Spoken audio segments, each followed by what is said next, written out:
Je ne pense pas que le chagrin soit un sentiment qui nous quitte complètement.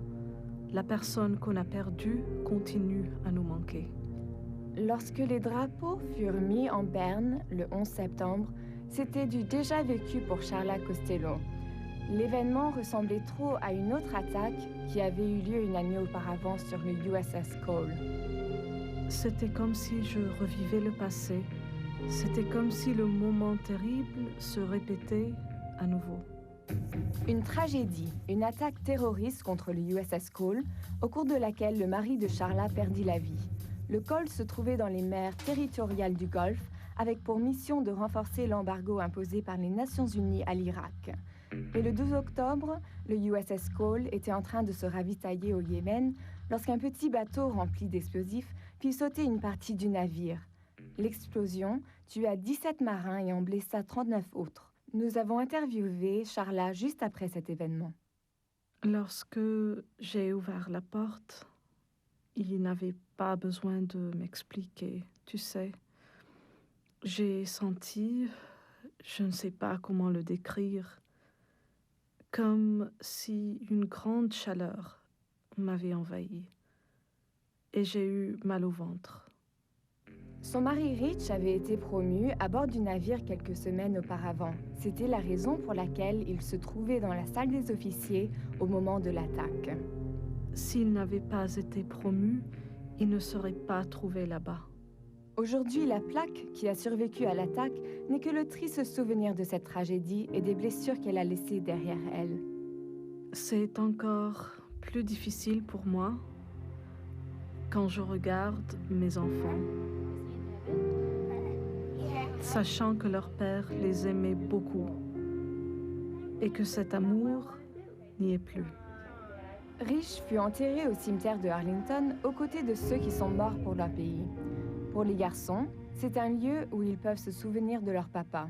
L'attaque terroriste contre le Cole ressemble à celle qui a eu pour cible le World Trade Center et le Pentagone. Les mêmes images se sont répétées, le feu, la fumée, les victimes et leurs familles. Les attaques étaient inattendues. Elles sont maintenant ramenées à un réseau terroriste guidé par Oussama Ben Laden. Je n'en ai pas été étonnée. Je veux dire, lorsque j'ai entendu cela. C'est triste que ça ait dû nous arriver à nous pour qu'on réfléchisse et qu'on comprenne. Vous savez, ce n'est pas la première fois que cela se passe. Visitez le cimetière d'Arlington, demandez où reposent les personnes tuées par des terroristes et comptez-en le nombre, et vous ne trouverez qu'une partie des victimes. Charla s'émerveille de l'effet des attaques aux États-Unis. De voir les gens prier dans un lieu où ils luttaient il n'y a pas longtemps contre la prière. Elle dit que beaucoup ne savent pas que leur bien-être provient du Seigneur. On doit comprendre que, eh bien, ce n'est pas mon pays ou mon mari qui me protège. Dieu est celui qui contrôle notre vie. Que je sois encore ici demain ou non, c'est lui qui la contrôle et qui prend soin de moi. Que je sois ici ou avec lui, c'est la seule assurance que je connais. C'est de ceci qu'elle doit provenir. Charla partage ses nouvelles espérances avec d'autres à travers son site web créé à la mémoire de Rich. Beaucoup de personnes disent « je suis chrétien, je suis chrétienne », mais ne passent pas de temps à parler au Seigneur ou de lui. Maintenant, ils ont appris à le faire. Je pense que je peux leur être utile parce que j'ai moi-même passé par leur calvaire et je sais ce qu'on y ressent. Elle ne veut pas que les gens traitent les Arabes de terroristes. Dieu nous a ordonné de nous aimer les uns les autres. Et si votre voisin est arabe ou s'il appartient à une autre race, il n'y a pas de condition. Certaines personnes prennent le mauvais chemin. Mais cette soif et ce besoin sont toujours là. Et si on ne leur dit pas « je suis en paix » et cette paix provient du Seigneur, j'ai une relation personnelle avec Jésus-Christ, c'est ce qu'il a fait pour moi, c'est ce que le Seigneur attend de moi, ne pas ressentir de haine dans mon cœur pour ces personnes qui ne connaissent pas Jésus. Le jour des attaques, tout d'abord, elle avait eu peur, comme tout le monde, mais ensuite elle a demandé à plusieurs personnes de prier avec elle.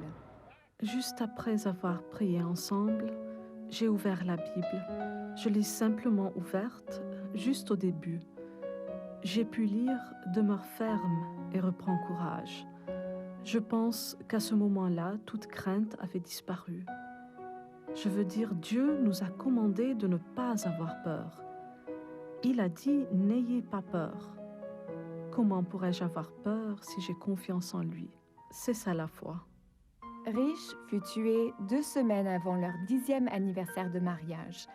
Moins d'1 an après, Charla continue à suivre sa foi et à croire qu'un jour, elle reverra son mari. Je sais que la peur, la terreur et beaucoup d'autres choses m'entourent. Malgré cela, je suis en paix avec le Seigneur. Et j'attends le retour de Jésus avec impatience. C'est ma meilleure récompense.